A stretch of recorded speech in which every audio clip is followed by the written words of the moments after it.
Style icon Shruti Haasan చేతుల మీదుగా శుభప్రదం షాపింగ్ మాల్ జూలై 3 నల్గొండలలో గ్రాండ్ ఓపెనింగ్.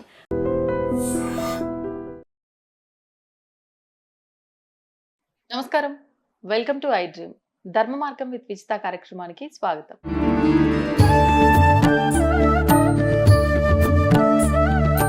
నమస్కారం అమ్మా. నమస్కారం అమ్మా. ముఖ్యంగా మనం ఎంతో మంది దేవతల్ని ఆరాధిస్తూ ఉంటాం. కానీ విశేషంగా మన ఇంటి దైవం ఒకరు ఉంటారు, మన గ్రామానికి అంతటికి ఒక దైవం ఉంటారు. ముఖ్యంగా నువ్వు ఎంతమంది దేవత ఆరాధనలు చేసినా వీళ్ళని మాత్రం నిర్లక్ష్యం చేయకూడదు అంటూ ఉంటారు. గ్రామ దేవతలని, ఇంటి దేవతలని. అసలు ఎవరు ఈ గ్రామ దేవతలు? మనం వాళ్ళని ఏ రకంగా ఆరాధించాలి?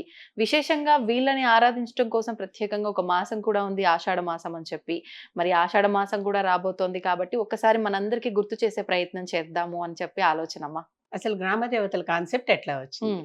ఇంటి దేవత అంటే ఆ ఇంటికి సంబంధించి వాళ్ళ ధర్మం ప్రకారం, అంటే వాళ్ళ శైవుల, వైష్ణవుల, శాక్తేయుల, గణపచుల ఏదో ఉంటుంది కదా, స్కందుల, వాళ్ళ వాళ్ళ ఇంట్లో ఉన్నటువంటి ఒక తరతరాలుగా వస్తున్న ఒక ధర్మం ఉంటుంది. ఆ ధర్మం ప్రకారం వాళ్ళే ఇంటి దేవత అవుతారు. మేము స్మార్తులం, అంటే శైవ సంప్రదాయం.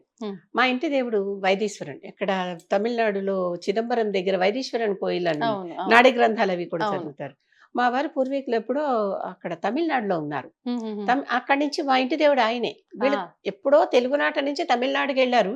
ఎప్పుడు వెళ్ళారు? అప్పుడంతా కామన్ కదా, ఇదంతా ప్రీ ఇండిపెండెన్స్ డేస్ గురించి నేను మాట్లాడుతున్నాను. మా వారు వాళ్ళు హైదరాబాద్కి వచ్చేసరికి ప్రీ ఇండిపెండెన్స్ ఇంకా రాలా, నిజాం టైంలో వచ్చారు. ఆ సమయంలో వచ్చారు. అంటే ఎప్పటి పాత, అంటే అన్నాళ్ళు అయినా కూడా మన ఇంటి దేవతను మనం వదలటల్లా. ఆ వైదీశ్వరుడు ఉన్నాడే ఆయన మా ఇంటి దేవుడు. అంటే ఇలా ఇంట్లో పెద్దవాళ్ళు ఎవరైనా చెప్తే, ఇప్పుడు మా అత్తగారు నాకు చెప్పింది, నేను నా కోడలుగా చెప్పాను. ఇక అలా పరంపరగా సాగాలి. మర్చిపోతే మనం ఏం చెయ్యలేం. ఇప్పుడు ఎక్కడో చోట బ్రేక్ అయింది అనుకో, నేను నమ్మను అని బ్రేక్ చేశారనుకో, అది అయిపోతుంది, అక్కడికి ఆగిపోతుంది. బ్రేక్ చేయకపోతే మాత్రం తరతరాలుగా ఆ దేవుడి ఆలయానికి సంవత్సరానికో 2 ఏళ్లకో మీకు వీలైనప్పుడు ఒకసారి వెళ్ళి చెయ్యండి. ఇంట్లో శివలింగాన్ని పెట్టుకుని వైదీశ్వరాయన మహాన ఆయనకే అదే వైదీశ్వరుడిగా భావించి అభిషేకం చేయండి. ఆ తీర్థమే వైద్యనాథ పాదోదకం పావనం అని తీసుకోండి చక్కగా. అవునా? కానీ ఈ రకంగా అంటే ఇది పెద్ద కష్టమైన పని కాదు.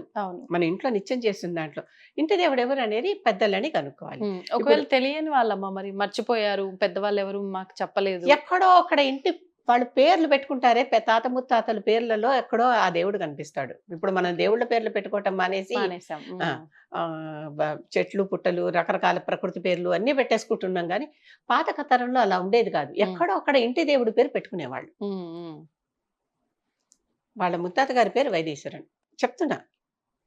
అంటే ఎక్కడో అక్కడ ఆ పేరు ఉంటుంది. మీరు పేర్లు అన్నారు కానీ చాలా మంది తాత వరకే గుర్తుంటున్నాయి పేర్లు. తాతకు ముందు తాత, ముందుకు తాత, అసలు ఎవరికి గుర్తు? అసలు ఇప్పుడు చాలా తప్పు చెప్తున్నావు. రాబోయే రోజుల్లో తాతలు కూడా తెలియరు. ఎందుకంటే వీళ్ళే 40 ఏళ్ళకి పెళ్లిళ్ళు చేసుకుంటున్నారు, ఇంకో 10 ఏళ్ళకో ఎప్పుడో పిల్లల్ని కంటారు.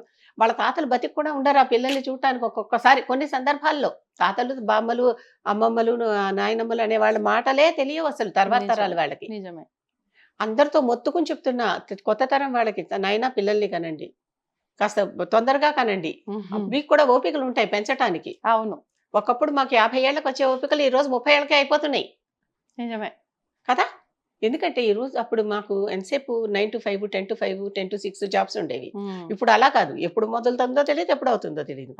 శక్తి అంతా అక్కడే ఎనర్జీ వేస్ట్ చేసేసాక మీకు మిగిలిన ఎనర్జీ ఎక్కడిది? అంతే కదా? అంతే. 5 రోజులు కుక్కల్లాగా పనిచేయటం, 2 రోజులు గాడిదల్లాగా నిద్రపోవడం. అవునవునమ్మా, నిజమే. తిండి ఉండదు, ఏముండదు, నిద్ర చాలు. తింటే ఉంది, పని చేస్తున్నా ఇలా తినేయచ్చు. అట్లా అయిపోయింది కొత్త తరం. అవును. మరి ఎట్లా? సరే, ఇప్పుడు గ్రామ దేవతల దగ్గరకు వద్దాం. గ్రామ దేవతలు ఒక గ్రామం, కొత్తగా గ్రామం ఒకటి ప్రతిష్ట చేసేటప్పుడు ఎదురుగా అలా చేసేవాళ్ళు. మనకి ఇప్పుడు హైదరాబాద్ ఎలా మొదలైంది అంటే, చార్మినార్ దగ్గర ఉన్న భాగ్యలక్ష్మి ఆలయంతో మొదలైంది. హైదరాబాద్ నగరం భాగ్యలక్ష్మి ఆలయంతో మొదలైంది. అందుకని ఈ ఊరి పేరు భాగ్యనగరం. అమ్మవారి పేరు మీద పెట్టుకుంటారు. అక్కడ దానికి సంబంధించి అంటే ఇప్పుడు హైదరాబాద్ అంతటికి భాగ్యలక్ష్మి అమ్మవారి గ్రామ అక్కడ దేవత. చార్మినార్ లో ఒక భాగ్యలక్ష్మి ఆలయం ఉందా, అవును. ఆవిడ మన గ్రామ దేవత. అంటే నగర దేవత అనుకోవాలేమో ఇప్పుడు. అంతే అంతే. పెద్ద నగరం పెద్ద అయిపోయింది. నగరం అప్పుడు అయిపోయింది. చిన్నదే కదా. అంటే ఇప్పుడు ఇంత పెద్దగా అయినప్పటికీ ఆవిడ ఒక్కతేనా, అంటే రకరకాల ప్లేసెస్ లో ఇంకా వచ్చాయి ఉన్నారు ఆవిడ కదా. ఆవిడ మరి తామర తంపరలుగా మన కుటుంబం అంతా విస్తరించినట్టుగా వీళ్ళందరూ ఆవిడ అక్క చెల్లెళ్ళనే కదా అంటాం. అవును. ఎంతమంది గ్రామ దేవతలు వచ్చినా అవును. కట్ట మీద ఉంటే కట్ట మైసమ్మ, గండి మీద ఉంటే గండి మైసమ్మ అంటున్నాం కదా. అంటున్నాం. పోలేరమ్మ ఇలాంటి పోచమ్మ, పేర్లని. ఆ, బంగారు మైసమ్మ. మైసమ్మ అంటే ఏమిటి? మహిషుణ్ణి చంపినటువంటిది మహిషమ్మ. రాను రాను కరెక్ట్ అయిపోతూ ఉంటాయి కదా పేర్లు. అవును. అలా వచ్చేసింది. Okay okay. అలాంటి పేర్లన్నీ వచ్చేసాయి. ఎన్ని పేర్లు ఉన్నాయి ఇలాంటి మనకి. అవునమ్మా. ఒకటి కాదు, రెండు కాదు. అలా మా ఎంతమంది ఊళ్ళమ్మ, మా ఉన్నారమ్మ? ఊరికి అమ్మ, ఆహా. మా ఊళ్ళమ్మ పెద్దది ఉంది కదా భీమవరంలోనో ఎక్కడో. అవునవును. మా ఊళ్ళమ్మ అంటే మా ఊరికి అమ్మ ఆవిడ. మేమందరం ఆవిడ నుంచి వచ్చి ఇక్కడ పెట్టుకున్నాం. ఓకే. ఈ కొత్త గ్రామం పెట్టేటప్పుడు ఏం చేస్తారు, ఒక మంచి ప్లేస్ చూసి వాస్తు రీత్యా అక్కడ కాస్త సంప్రోక్షణ చేసి పూజ చేసి ఒక బొడ్రాయిని పాతారు. ఆ బొడ్రాయే దేవత. అవును. బొడ్రాయికి పూజలు చేస్తారు. అవును. బొడ్డెమ్మ బొడ్రాయి అంటారు. అవునా? అవును. అంటే ఏంటి, ఇది ఈ ఊరికి అంతటికి మధ్యలో శంకుస్థాపన చేసి రాయి పాతాలుగా అక్కడ పాతారు. ఆవిడే దేవత. ఓకే. మనకు అసలు విగ్రహార్చన, మూర్తి పూజ కూడా లేదు. ఓ రాయి ఉంటే అదే దేవుడు అంతే. దానికి దేవుడు అని పేరు చెప్పి బొట్టు పెట్టి ఆవాహన చేస్తే, ప్రతిష్ఠ చేస్తే అది దేవుడు అంతే మనకి. ఓకే. అంతే కదా. అంతే. ఎక్కడ చూసినా. అవును. తర్వాత మనం మనుషులు కాళ్ళు చేతులు ఇవన్నీ ఉన్నాయి కనుక మనకు 2 చేతులు ఉంటే వాళ్ళకి 4 చేతులు, పోనీ 16 చేతులు. అంతేనా? మనకు ఓ తల ఉంటే వాళ్ళకి 2 తలలు. ఇలాంటివన్నీ పెట్టుకున్నాం. ప్రతి చేతికి ఒక ఆయుధం. చాలా మంది సనాతన ధర్మం వాళ్ళందరూ సాత్వికులు అన్నట్టుగా మాట్లాడతారు. చాలా తప్పు. వాళ్ళు సాత్వికులు కాదు. ఎందుకు ఈ మాట అనాల్సి వస్తుందంటే, రాహుల్ గాంధీ గారు పార్లమెంటులోనే ఏమిటి చూసినా ఎక్కడ మీ దేవతలందరూ ఆయుధాలు పట్టు తిరుగుతున్నారట. దేవతలు ఆయుధాలే పట్టుకుంటారు, చెడ్డవాళ్ళని ఎక్కడికక్కడ చెప్పాడు కదా. కృష్ణుడు భగవద్గీతలో కూడా ఏమని చెప్పాడు? శిష్టుల్ని రక్షించడానికి, దుష్టుల్ని చంపేయటానికి నేను పదే పదే వస్తూనే ఉంటాను అని చెప్పాడా లేదా? అవును, చెప్పాడు. మరి ఆయుధాలు లేకుండా ఎట్లా చంపుతాడు? మీదపడి చంపటానికి వాళ్ళే అనాగరికులా? కాదు కదా. మనకంటే ఎంతో నాగరికులు దేవుళ్ళు. వాళ్ళ దగ్గర ఇక్కడి నుంచి కొడితే అక్కడికి వెళ్ళిపోయే మిసైల్స్ ఉన్నాయి, మన దగ్గర లేవు ఇంకా అప్పటికి. అవునవును. అది మనం గ్రహించుకోవాలి.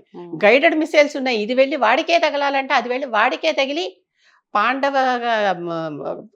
అపాండవం అంటే పోయి ఉత్తర గర్భానికి పోయి తగిలింది. ఈ స్పాట్ లోనే తగలాలి అంటే ఇప్పుడు మనం చెప్పుకుంటున్నాం, మేము ఎంత గొప్పగా కనుక్కున్నాము. ఒక 10 కిలోమీటర్లు అటు ఇటో, 1 కిలోమీటర్ అటు ఇటునో కొడతావు అని. అప్పుడు 1 కిలోమీటర్ కూడా ఏమీ లేదు. గర్భం అంటే గర్భానికి తగిలింది అంతే పోయి. అలాంటి ఆయుధాలు ఉన్నటువంటి దేవతలమ్మ మన వాళ్ళందరూ. కనుక మన ఎవ్వరిని కూడా ఎప్పుడు తక్కువగా మాట్లాడద్దు. ఎందుకు ఆయుధాలు? ఒకటి మనల్ని రక్షించటానికి, ఇంకోటి చెడ్డవాళ్ళని శిక్షించటానికి ఆయుధం కావాల్సిందే. ఇంకా ఇంకొకటి కూడా చెప్తాను. ఈ బొడ్డెమ్మను పెట్టుకుని పూజ చేస్తూ ఉంటామే, ఆ బొడ్డెమ్మకే తప్పనిసరిగా వీళ్ళకి ఏం కష్టం వచ్చినా వెళ్ళి అమ్మవారి కథ చెప్పుకోవాలి. ఈ ఆషాఢ మాసం ఎందుకు అంటే ఆ సమయంలో కొంచెం తొలకరి వానలు అవి వస్తూ ఉంటాయి కనుక ఈ అమ్మవారి లాంటి అంటువ్యాధులు త్వరగా వచ్చేస్తాయి. వచ్చి రాగానే గబగబా ఆవిడ దగ్గరికి వెళ్ళి ఆవిడ కాసిన నీళ్లు పోసి ఆవిడ శీతలం చేస్తారనమాట. శీతలాదేవి అంటారు. ఆవిడ చక్కగా ఇప్పటికీ మనం అంటే ఏ క్షేత్రానికి వెళ్ళినా అక్కడ శీతలాదేవి విగ్రహం కనిపిస్తుంది.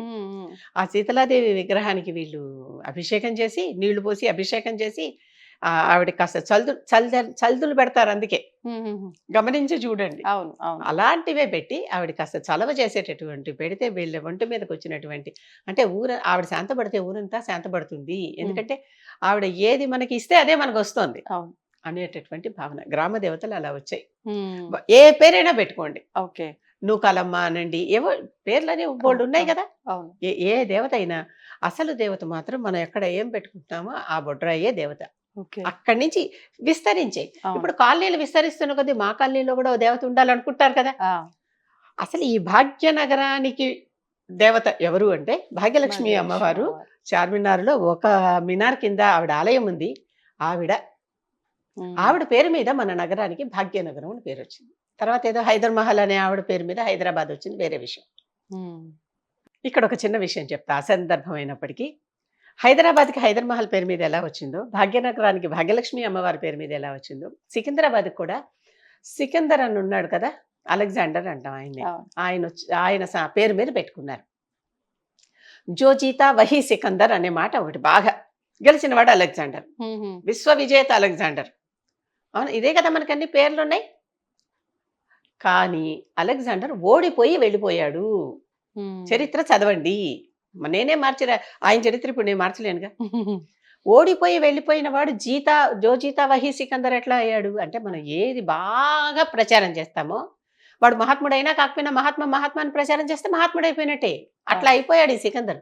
జీత్ గయా, అసలు జీతా నహి ఓ హారా హై. ఓడిపోయాడు. ఓడిపోయిన వాడిని తీసుకొచ్చి జోజీతా వహీ సికందర్ అని చెప్పి సికందర్ పేరు పెట్టేసుకున్నారు.